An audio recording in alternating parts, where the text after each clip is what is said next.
Hello दोस्तों, आपके अपने YouTube channel dear brother knowledge TV में आपका स्वागत है। दोस्तों, हम लोग नंबर सिस्टम के बारे में अध्ययन कर रहे हैं और नंबर सिस्टम के अंतर्गत जो भी संख्याओं के जो भी प्रकार थे उसमें हम लोगों ने कुछ संख्याओं के प्रकार को का विस्तृत रूप से अध्ययन किया है। दोस्तों, आज के इस वीडियो में हम लोग भाज्य या यौगिक संख्या के बारे में अध्ययन करेंगे। दोस्तों, हम लोगों ने पिछले वीडियो में अभाज्य संख्या से संबंधित अध्ययन किया था, जिसमें हम लोगों ने जाना था कि वैसी संख्या जो एक एवं स्वयं के अलावे अन्य संख्या से विभाज्य न हो तो वो अभाज्य संख्या कहलाती है। ठीक उसी तरह आज भाज्य या यौगिक संख्या के बारे में अध्ययन करेंगे। दोस्तों, भाज्य या यौगिक संख्या जो होता है वह अभाज्य या रूट संख्या का ही ठीक उल्टा होता है। और हम जानते हैं कि अभाज्य संख्या का परिभाषा भी दो परिभाषाओं पर आधारित था, जिसमें पहला परिभाषा गुणन पर आधारित था और दूसरा परिभाषा विभाज्यता पर आधारित था। ठीक उसी तरह भाज्य या यौगिक संख्या का भी परिभाषा दो बातों पर आधारित है। पहला गुणनखंड पर आधारित है, दूसरा विभाज्यता पर आधारित है। तो जिसमें हम लोग पहला गुणनखंड पर आधारित परिभाषा को देखेंगे और समझेंगे। ठीक उसके बाद विभाज्यता के नियम पर आधारित जो भी परिभाषा है उसके बारे में हम लोग जानेंगे। तो दोस्तों, हमारा पहला परिभाषा गुणनखंड पर आधारित है, जिसमें दिया गया है वैसी संख्या जिसके गुणनखंडों की संख्या 2 से अधिक हो भाज्य या यौगिक संख्या कहलाता है। दोस्तों, हमने पिछले क्लास में अध्ययन किया था कि गुणनखंड कितने प्रकार के होते हैं, या फिर किसी भी संख्याओं के गुणनखंड की संख्या जो है वह 3 स्थिति में होती है। जैसा मान लेते हैं, हमारे सामने कुछ एग्जाम्पल्स हैं, जैसे कि मान लेते हैं 1, 2, 3 और 4।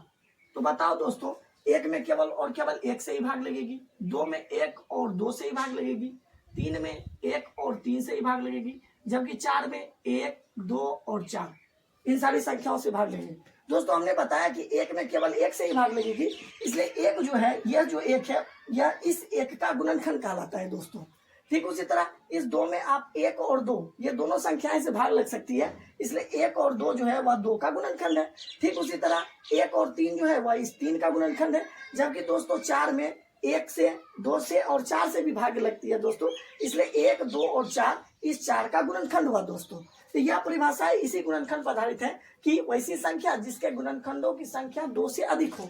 दोस्तों, इसमें हम लोग देख रहे हैं कि इसमें इस 1 में गुणनखंडों की संख्या 1 है, इस 2 में गुणनखंडों की संख्या 2 है, जबकि इस 3 में गुणनखंडों की संख्या 2 है। दोस्तों, पुनः इस 4 में गुणनखंडों की संख्या 3 है।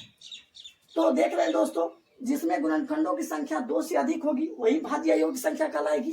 इसमें 4 में गुणनखंडों की संख्या 2 से अधिक है, इसलिए आपका 4 जो है वह पहला भाज्य संख्या का उदाहरण हुआ। दोस्तों, ठीक उसी तरह अगली संख्या 5, 5 में भी गुणनखंडों की संख्या 2 है, 1 और 5, इसलिए 5 भाज्य या यौगिक संख्या का उदाहरण नहीं हुआ। ठीक उसी तरह 6 भी है दोस्तों, जिसमें 1 से, 2 से, 3 से और 6 से भाग लगा। ठीक उसी तरह अगला भाज्य यौगिक संख्या दोस्तों हो जाएगा 8, ठीक अगला 9, फिर उसके ठीक अगला 10, ठीक उसके अगला 12। तो ये सारी संख्या है दोस्तों भाज्य या यौगिक संख्या के उदाहरण के अंतर्गत आएगी। तो यह हो गया दोस्तों गुणनखंड पर आधारित परिभाषाओं को समझना। हमें उम्मीद है कि आप लोग यह इससे समझ गए होंगे। अब हम लोग विभाज्यता के नियम पर आधारित परिभाषा समझेंगे। तो दोस्तों, यह जो विभाज्यता पर आधारित जो परिभाषा है यह कहीं ना कहीं इसी परिभाषाओं से जुड़ा हुआ है। दोस्तों, कैसे? तो हमने लिखा है इस परिभाषा में कि वैसी संख्या जो एक एवं स्वयं के अलावे अन्य संख्या से भी विभाज्य हो जाए। दोस्तों, इसके कहने का यह मतलब हुआ, जैसे हम इस परिभाषाओं में हम जैसे उदाहरण में यदि हम 4 लिखते हैं दोस्तों, तो आप देख रहे हैं दोस्तों 4 में 1 और 4 अर्थात 1 और स्वयं के अलावे अन्य संख्या अर्थात 2 से भी भाग लगा। दोस्तों, इसलिए यह परिभाषा जो है, यह परिभाषा का यह उदाहरण पूर्ण रूप से वह स्पष्ट करता है। ठीक उसी तरह यदि आप देख सकते हैं कि 3 में 1 और 3 के अलावे किसी अन्य संख्या से भाग नहीं लगा दोस्तों, और जबकि हमने कहा है कि इसमें अन्य संख्या से भी भाग लगना चाहिए दोस्तों, लेकिन इसमें नहीं लगा, इसलिए 3 जो है वह भाज्य या यौगिक संख्या की परिभाषाओं को स्पष्ट नहीं करता है। ठीक उसी तरह 4 के अलावे आप 6 देखते हैं दोस्तों, 6 भी आपको 1 और 6 के अलावे अन्य संख्या 2 और 3 से भी विभक्त है दोस्तों, इसलिए इस परिभाषाओं की सत्यता को यह 6 उदाहरण को स्पष्ट करता है दोस्तों। ठीक उसी तरह 8, फिर 10, फिर 12 ये वो सारी संख्या है दोस्तों जो, इसके अलावा 9 भी है दोस्तों, ये वो उदाहरण है दोस्तों जो भाज्य यौगिक संख्या के उदाहरण को स्पष्ट करता है। तो हमने देखा कि भाज्य यौगिक संख्या पर आधारित 2 परिभाषाएं थी, एक गुणनखंड पर आधारित और एक विभाज्यता पर आधारित। दोस्तों, अब हम लोग भाज्य यौगिक संख्या से संबंधित आगे के महत्वपूर्ण बिंदु को हम लोग देखेंगे।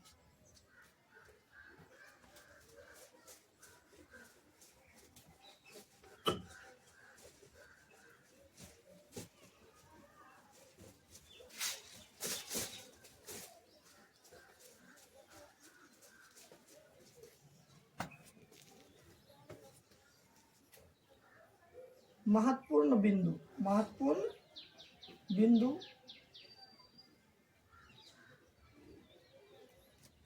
दोस्तों महत्वपूर्ण बिंदु में पहला बिंदु है कि सबसे छोटी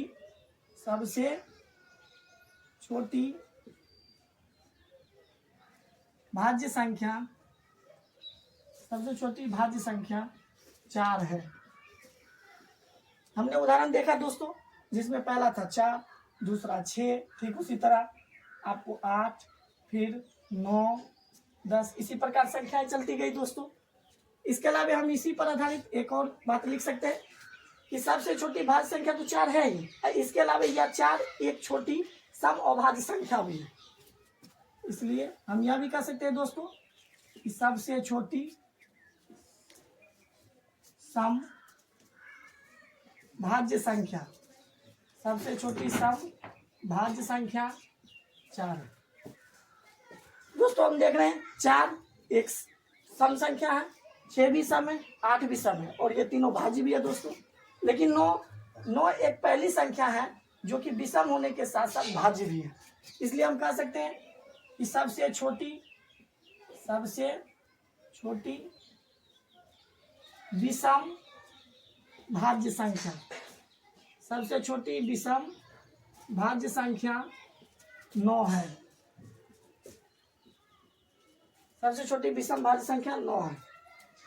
दूसरा बिंदु है दोस्तों कि 1 से लेकर 50 तक में कुल 34 भाज्य संख्याएं होती है।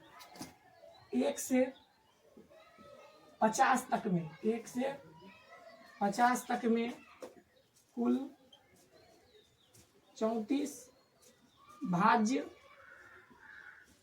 संख्या होती है। दोस्तों यदि आप 1 से लेकर 50 तक की संख्याओं में यदि आप भाज्य संख्या को यदि निकालोगे तो आपको भाज्यों की कुल संख्या आपको 34 मिलेगी।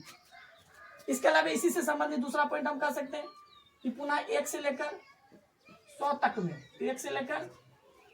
तक में कुल 74 भाज्य संख्या होती है दोस्तों। 74 भाज्य संख्या होती है। 1 से लेकर 100 तक में कुल 74 भाज्य संख्या होती है। तो दोस्तों हम लोगों ने भाज्य से संबंधित उसका जो भी दो परिभाषाएं थी, जो गणनखंड पर आधारित था पहला, दूसरा विभाज्यता पर था, उसको हमने देखा। इसके अलावा हम लोग भाज्य से संबंधित जो भी महत्वपूर्ण बिंदु थी, जैसे सबसे छोटी भाज्य संख्या, इसके अलावा 1 से 50 तक में कितनी भाज्य संख्या होती है, ठीक उसी तरह 1 से 100 तक में कितनी भाज्य संख्या होती है, इसको हम लोगों ने देखा। अब दोस्तों जब भाज्य और अभाज्य संख्या का जब हम लोगों ने अध्ययन किया तो उसमें एक चीज हमको मिला कि एक ना तो भाज्य है और ना ही अभाज्य है। इसलिए हम इसमें एक पॉइंट बनाकर लिख सकते हैं दोस्तों, या भाज्य और अभाज्य दोनों से संबंधित बातें हैं दोस्तों। एक ना तो भाज्य है और ना ही अभाज्य। इसे याद रखिएगा दोस्तों कि एक ना तो भाज्य है और ना ही अभाज्य। क्यों? क्योंकि एक के गुणनखंडों की संख्या केवल और केवल 1 है, इसलिए एक ना तो भाज्य की श्रेणी में आएगा और ना ही अभाज्य की श्रेणी में। हम लोगों ने देख लिया भाज्य से संबंधित। अब हम लोग इससे आगे की संख्याओं के बारे में अध्ययन करेंगे।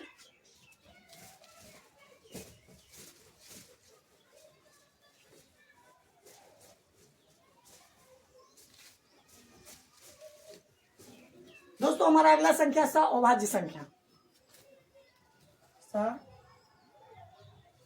अभाज्य संख्या, जिसको अंग्रेजी में कहते हैं को-प्राइम नंबर।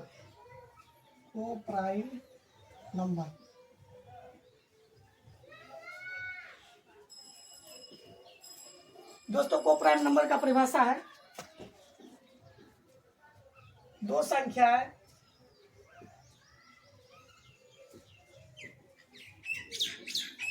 ए और बी अभाज्य होती है,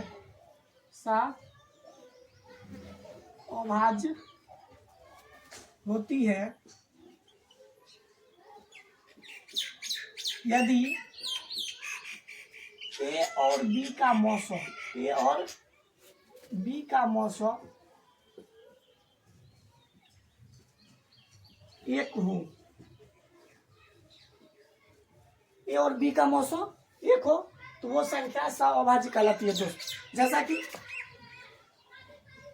मान लेते हैं हमारे सामने कुछ उदाहरण है दोस्तों, जैसे 4 और 5, 4 और 5 ये दो संख्या है।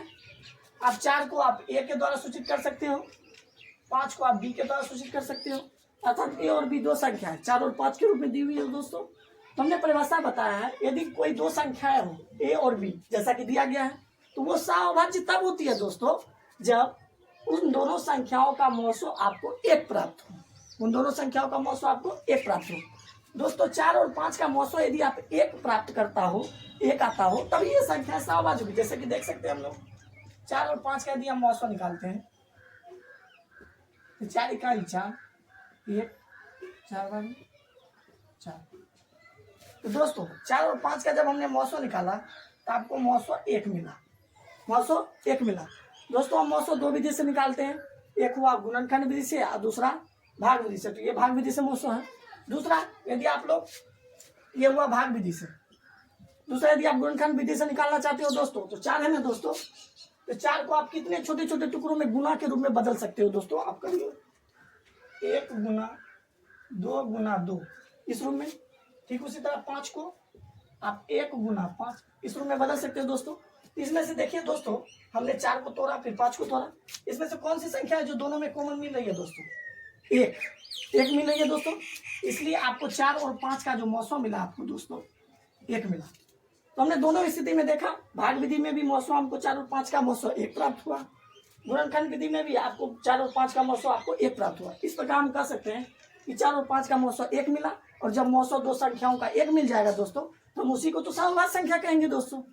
इसलिए हम इसको 4 और 5 जो है वो सह-अभाज्य का उदाहरण है। ठीक उसी तरह मान लेते हैं 8 और 9, 8 और 9 ये संख्याओं का भी यदि आप मौसम निकालोगे ना दोस्तों तो आपको एक प्राप्त होगा। इसलिए 8 और 9 का भी मौसम आपको एक मिलेगा, इसलिए वो सह-अभाज्य होगी दोस्तों।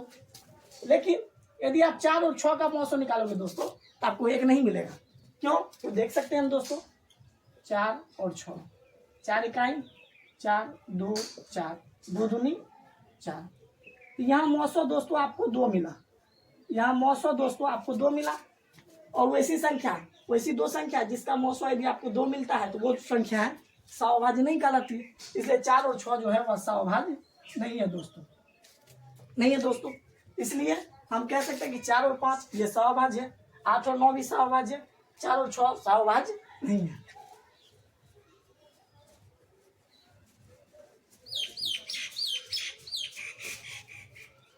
इसके अलावा यदि आप मान लेते हैं कि 12 और 19 देखते हो दोस्तों, तो 12 और 19 का भी यदि आप मौसम निकालोगे ना दोस्तों एक ही मिलेगा। ये हो गया दोस्तों, ये सारी संख्या सह-अभाज्य का उदाहरण है। इसके अलावा एक महत्वपूर्ण बिंदु है जो कि सह-अभाज्य से संबंधित है, उसे हम लिखते हैं दोस्तों कि दो लगातार संख्याएं, दो लगातार संख्याएं सह-अभाज्य होती है, दो लगातार संख्याएं सह-अभाज्य होती है। दो लगातार संख्याएं सह-अभाज्य होती है कैसे? तो हमने देखा दोस्तों 4 और 5 ये दो लगातार संख्या हैं, तो इसका हमने मौसम निकाला तो एक मिला, इसलिए यह सह-अभाज्य की श्रेणी में आ जाएगी। ठीक उसी तरह 8 और 9 दोनों लगातार है ना दोस्तों, इसलिए इसका आप यदि मौसम निकालोगे, हमने निकाला भी तो मौसम हमें एक मिला, इसलिए ये संख्या सह-अभाज्य हो गई। 12 और 9 19 यह भले ही लगातार ना हो दोस्तों, लेकिन जब कोई संख्या यदि लगातार ना हो तो आपको तो मौसम निकालना पड़ेगा, लेकिन जब लगातार दी हुई है तो आप बिना कुछ सोचे समझे बस इस बातों को आप याद रखिएगा दोस्तों कि दो लगातार संख्या सह-अभाज्य होती है। तो दोस्तों सह-अभाज्य से संबंधित जो भी महत्वपूर्ण बिंदु थे, हमें उम्मीद है कि आपको समझ में आ गया होगा। अब हम लोग सह-अभाज्य से ठीक आगे की संख्याओं के बारे में अध्ययन करेंगे दोस्तों।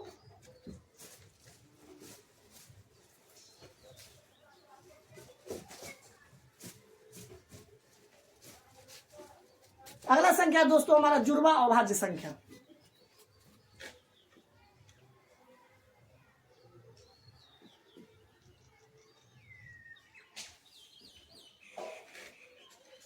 जुड़वा अभाज्य संख्या जिसको अंग्रेजी में कहते हैं twins prime number, TWINS, twins prime number, NUMBER, twins prime number. दोस्तों सबसे पहले हम लोग इसका परिभाषा लिखते हैं। दो अभाज्य संख्याएं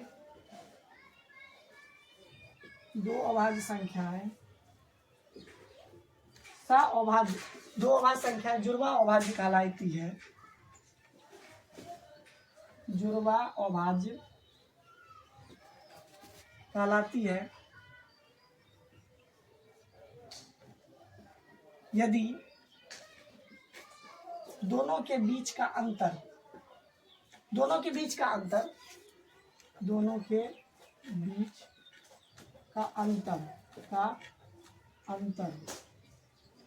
यानी कि घटा क्या हो दोस्तों, तो दो हो। दो अभाज्य संख्याएं जुड़वा अभाज्य कहलाती है यदि दोनों के बीच का अंतर आपको दो मिले। जैसा कि हम कुछ अभाज्य संख्याओं को हम लिखते हैं, जैसा कि 1 से लेकर 50 तक में कुल जितनी भी अभाज्य संख्या होती है, हम जानते हैं कि कुल 15 अभाज्य संख्या होती है। उसी से कुछ उदाहरण लेते हैं हम लोग। जैसे 2 एक अभाज्य संख्या है, इसके अलावा 3, 5, 7, 11, 13, 17, 19, 23 और भी बहुत सारी संख्या है। तो दोस्तों नाम से यह स्पष्ट है, जुड़वा मतलब पेयर, ट्विंस मतलब एक जोड़े में दो अभाज्य संख्याएं होंगी। तो हम दो अभाज्य संख्याओं का हम जोड़ा बना लेते हैं दोस्तों। जैसे पहला 2, 3, दूसरा 3, 5, अगला 5, 7, फिर अगला 7, 11, 11, 13, 13, 17, उसी तरह 17, 19, ठीक उसी तरह 19, 23। इसी तरह यदि और भी अभाज्य संख्याएं लिखी होती तो आप जोड़ा बना सकते थे। तो अब इनमें से हमें पहचानना है, क्योंकि ये सारी संख्याओं का जो जोड़ा है ये अभाज्य संख्याओं का जोड़ा है। अब हमें पहचानना कि इसमें से कौन सी संख्या जुड़वा होगी। तो दोस्तों हम क्या करेंगे, जो जोड़ा में जो भी अभाज्य संख्याएं दी हुई है आप पहले उसका अंतर निकालो। अंतर मतलब घटा के निकालो। तो देखो 3 में से 2 गया दोस्तों, आपको इसका अंतर 1 निकला। पुनः 5 में से 3 घटा है तो इसका अंतर 2 मिला, इसका भी दोस्तों 2 मिला। इसका 11 में से 7 गया, 4 मिला इसका अंतर। 13 में से 11 इसका 2 मिला अंतर। 17 में से 13 इसका 4 मिला अंतर। 19 में से 17 इसका भी 2 मिला दोस्तों। 23 में से 19 इसका भी 4 मिला दोस्तों। तो हमने सभी जोड़ों में मौजूद जो भी अभाज्य संख्याएं थी उसका अंतर हमने निकाला। अब दोस्तों हम परिभाषा पर ध्यान देते हैं। दो अभाज्य संख्याएं जुड़वा अभाज्य कहलाती है कब, जब दोनों के बीच का अंतर 2 हो। तो देखो दोस्तों ये 2 और 3 अभाज्य तो है, लेकिन दोनों के बीच का अंतर 1 है दोस्तों, 2 है दोस्तों, नहीं ये 1 है। और जब 2 हो तभी तो जुड़वा अभाज्य कहलाएगी। इसलिए ये संख्याएं अर्थात 2 और 3 जो है वह जुड़वा अभाज्य नहीं होगी दोस्तों, ये नहीं है। ठीक उसी तरह आप 3, 5 को देखो दोस्तों, इसका हमने अंतर निकाला 2 निकला ना, तो 2 निकला तो इसका मतलब तो ये तो जुड़वा अभाज्य की श्रेणी में आएगी, क्योंकि जब अंतर निकले 2 तभी तो वो जुड़वा अभाज्य होगी। इसलिए आपका पहला जुड़वा अभाज्य संख्या है आपको इसके अंतर्गत 3 और 5 दिखा दोस्तों। फिर अगला देखो दोस्तों 5 और 7, इसका भी अंतर हमें 2 प्राप्त हुआ, इसलिए ये भी जुड़वा अभाज्य होगी। दूसरा हो गया आपका दोस्तों 5 और 7। तीसरा 7 और 11, इसका अंतर 4 है, ये जुड़वा अभाज्य नहीं है दोस्तों, इसलिए ये भी नहीं है दोस्तों। पुनः ये 13, 11 का अंतर 2 है, इसलिए ये भी जुड़वा अभाज्य है। ठीक उसी तरह ये भी नहीं है दोस्तों, ये है 17 और 19, और भी संख्याएं बढ़ती जाएगी। तो इस प्रकार ये सारी संख्याएं जो है वह जुड़वा अभाज्य कहलाती है। क्यों? क्योंकि इन दोनों अभाज्य संख्याओं का जो भी जोड़ा बना हुआ है दोस्तों, इनके बीच का अंतर 2 है। तो हमें उम्मीद है दोस्तों कि आपको जुड़वा अभाज्य संख्याओं से संबंधित जो भी कुछ महत्वपूर्ण बातें थी वो समझ में आ गई होगी।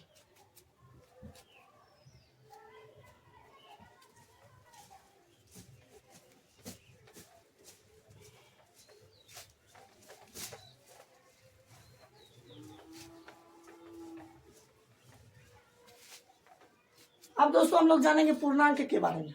पूर्णांक संख्या किसे कहते हैं?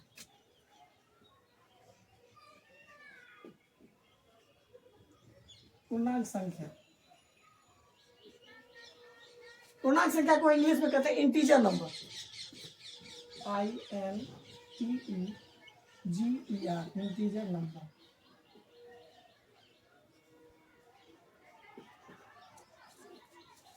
तो सबसे पहले हम लोग दोस्तों परिभाषा देखते हैं। शून्य सहित, शून्य शून्य मतलब जीरो, शून्य सहित धनात्मक प्राकृत संख्या, धनात्मक प्राकृत संख्या एवं ऋणात्मक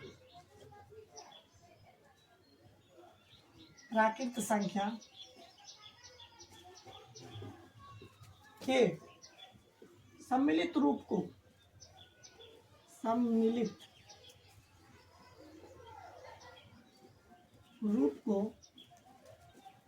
रूप को दोस्तों या परिवार को बातें की, सम्मिलित रूप को पूर्णांक संख्या कहते हैं, पूर्णांक संख्या कहते हैं, पूर्णांक संख्या कहते हैं। एग्जाम्पल दोस्तों, शून्य सहित, शून्य सहित, तो दोस्तों हम बीच में शून्य लेते हैं। शून्य सहित धनात्मक प्राकृत संख्या, धनात्मक करने का मतलब हुआ प्लस वाली संख्या है जो कि प्राकृत हो। तो प्लस वाली जैसे 1 2 3 4 5 6, ये सारी संख्याएं प्राकृत है लेकिन धनात्मक है। धनात्मक मतलब प्लस वाली है, क्योंकि इन सभी संख्याओं के आगे यदि कोई चिन्ह ना दिया हुआ तो आप प्लस छिपा हुआ है दोस्तों। ठीक उसी तरह आप इसके विपरीत आप इसी संख्याओं को आप माइनस के साथ लिखो दोस्तों, -1 -2 -3 -4, इसी तरह दोस्तों आगे संख्याएं बढ़ती चली जाएगी। तो ये जीरो के बाद की संख्या अर्थात 1 2 3 4 ये संख्या धनात्मक है, इसलिए अर्थात धनात्मक प्राकृत संख्या के रूप में है। ठीक उसी तरह जीरो के इस ओर -1 -2 -3 ये भी प्राकृत ही है दोस्तों, लेकिन इसमें माइनस चिन्ह के साथ है, इसलिए इसे ऋणात्मक प्राकृत कह सकते हैं दोस्तों। तो ये संख्या है दोस्तों पूर्णांक संख्या का उदाहरण हो गई, पूर्णांक संख्या। अब हम लोग जानेंगे दोस्तों कि पूर्णांक संख्या के कितने प्रकार होते हैं। तो दोस्तों पूर्णांक संख्या के मुख्य रूप से 2 प्रकार होते हैं, वो भी चिन्हों पर आधारित। क्यों? क्योंकि एक धनात्मक की बात हुई और दूसरा हुई ऋणात्मक की, तो चिन्हों के आधार पर हम लोग पूर्णांक संख्या को 2 भागों में बांटते हैं। पूर्णांक संख्या के प्रकार, पूर्णांक संख्या के प्रकार। तो पूर्णांक संख्या के दोस्तों 2 प्रकार होते हैं, एक को कहते हैं धनात्मक पूर्णांक और एक को कहते हैं ऋणात्मक पूर्णांक। धनात्मक पूर्णांक जिसको अंग्रेजी में कहते हैं दोस्तों positive integer, POSITIVE, positive integer, INTEGER, positive integer. दूसरा होता है दोस्तों ऋणात्मक पूर्णांक,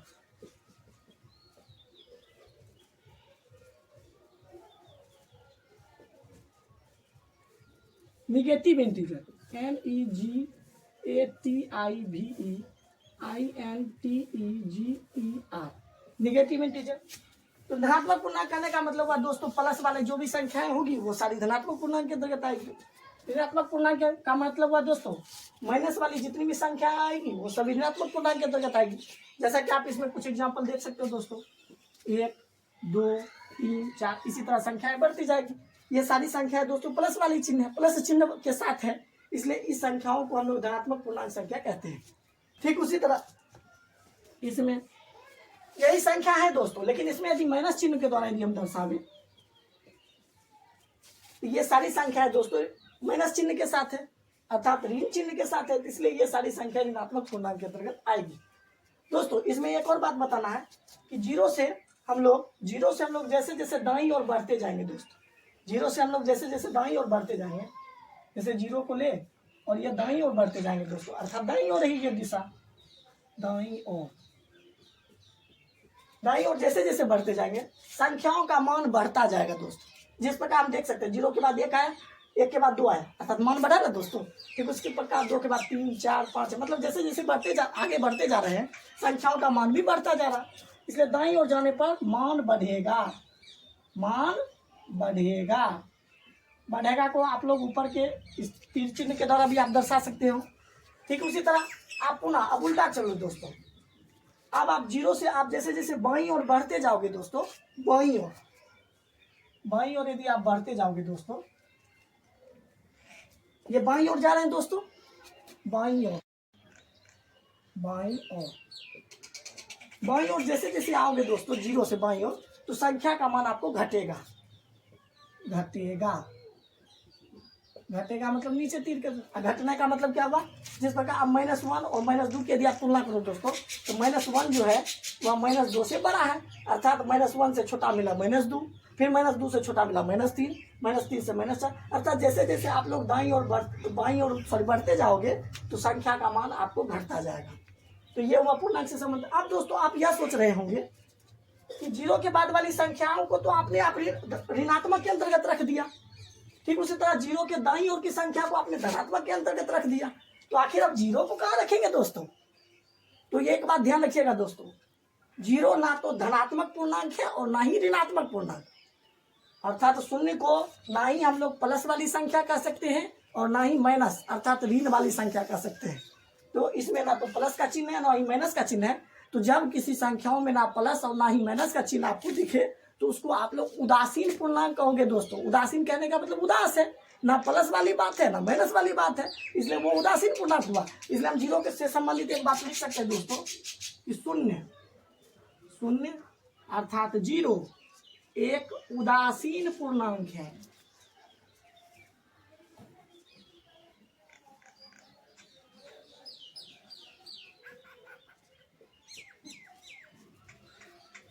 शून्य एक उदासीन पूर्णांक है, और उदासीन पूर्णांक का ही मतलब यही हुआ दोस्तों कि आप इस शून्य को आप किसी संख्या में भी जोड़ो या फिर घटाओ, उसके मान में कोई भी परिवर्तन नहीं आता है दोस्तों, इसलिए आप इसे उदासीन पूर्णांक की श्रेणी में आप रख सकते हो। तो दोस्तों इसमें हम लोगों ने पूर्णांक संख्या से संबंधित जो भी महत्वपूर्ण जानकारी थी उसके बारे में हम लोगों को जाना, जिसमें पूर्णांक संख्या की परिभाषा है, इसके अलावा पूर्णांक संख्या कितने प्रकार के होते हैं, इसके अलावा शून्य एक उदासीन पूर्णांक है, तथा यदि पूर्णांक संख्याओं में यदि शून्य से यदि आप लोग दाईं ओर बढ़ते जाओगे तो संख्याओं का मान बढ़ता जाएगा, यदि आप बाईं ओर आओगे तो संख्याओं का मान घटता जाएगा। तो हमें उम्मीद है दोस्तों आपको पूर्णांक संख्या समझ में आ गई होगी। और दोस्तों आज का क्लास कैसा रहा? हमें उम्मीद है कि बहुत ही अच्छा रहा होगा, और पूर्णांक संख्या के आगे की संख्याओं के बारे में जानकारी प्राप्त करने के लिए आप हमारे साथ जुड़े रहे, हमारे चैनल के साथ जुड़े रहे। तब तक के लिए जय हिंद, जय भारत, वंदे मातरम।